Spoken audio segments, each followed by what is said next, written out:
Nanti Mas Tommy kirim aja kalau nggak keberatan. Thank you. Ya. Kita lanjut ya, Nick ya ke. Siap. Ya. Mungkin Pak Ye tadi ya Pak ya. Pak Ye, silakan Pak Ye. Ya. Terima kasih Pak Lukas. Ya. Saya sebelum join ini, saya sudah baca dari bukunya Pak Lukas yang The Smiling Investor itu. Ya. Nah itu memang saya sebelumnya itu memang saya ada memang saya trading, Mbak. Itu di tahun 2011. Nah itu memang saya konsisten, sudah hasilnya sudah bagus. Cuman 2018 itu kan kena Trump, jadi marketnya itu nggak bisa sesuai, Pak. Jadi Trump misalnya nge-tweet gitu ya, marketnya bisa bergerak nggak sesuai. Nah, akhirnya saya loss lumayan, tapi totally selama saya trading itu nggak pernah loss. Jadi di total masih profit. Cuman saya ada satu yang saya harus menemukan cara yang lebih pasti gitu loh, Pak. Jadi akhirnya saya cari-cari, saya kepingin belajar ini. Akhirnya ketemu, saya belum ketemu bukunya Pak Lukas. Ketemu bukunya Pak Lukas itu 2019. Nah, 2018 saya masuk saham itu dengan cara enggak seberapa ngerti, langsung masuk, Pak. Kayak ITMG, terus itu di hold. Cuman saya mengharap 2021 itu kemungkinan CPO sama coal itu bisa naik. Nah, akhirnya saya loss itu di ITMG, Indi, semua itu loss semua, Pak. Nah, 2019 itu saya masuk di Harum, itu pakai bukunya Pak Lukas. Untuk pemahamannya juga sulit, Pak, karena saya kan background kayak accounting apa finance gitu kan saya juga nggak ngerti. Nah, itu apa namanya PBV, PER itu saya nggak ngerti semua. Nah, saya kemudian naik sama temen yang lulusan dari universitasnya Pak Lukas yang ngajar itu, tapi dosennya bukan Pak Lukas sih. Nah, itu saya cerita bahwa saya beli bukunya Pak Lukas itu. Ya, kemudian dipandu sama dia. Nah, itu apa PER, apa segalanya dan sebagainya. Saya masuk akhirnya Harum itu. Waktu itu.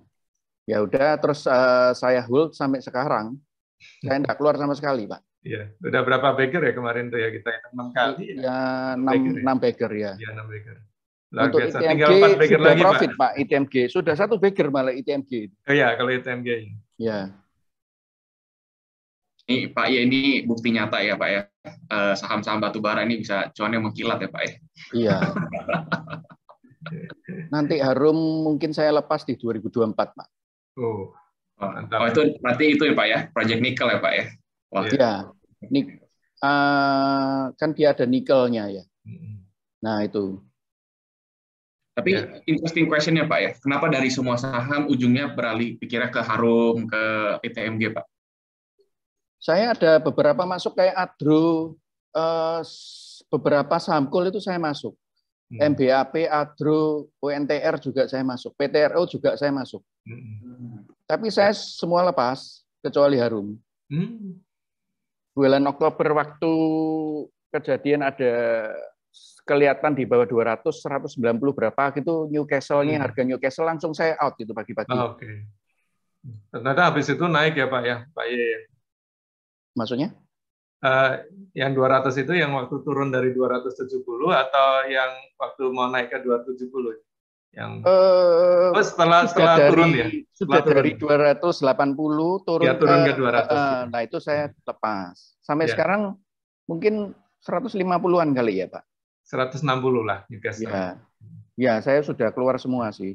Ya, dan kecuali kayaknya Harum, saham batubara juga udah turun banyak juga itu.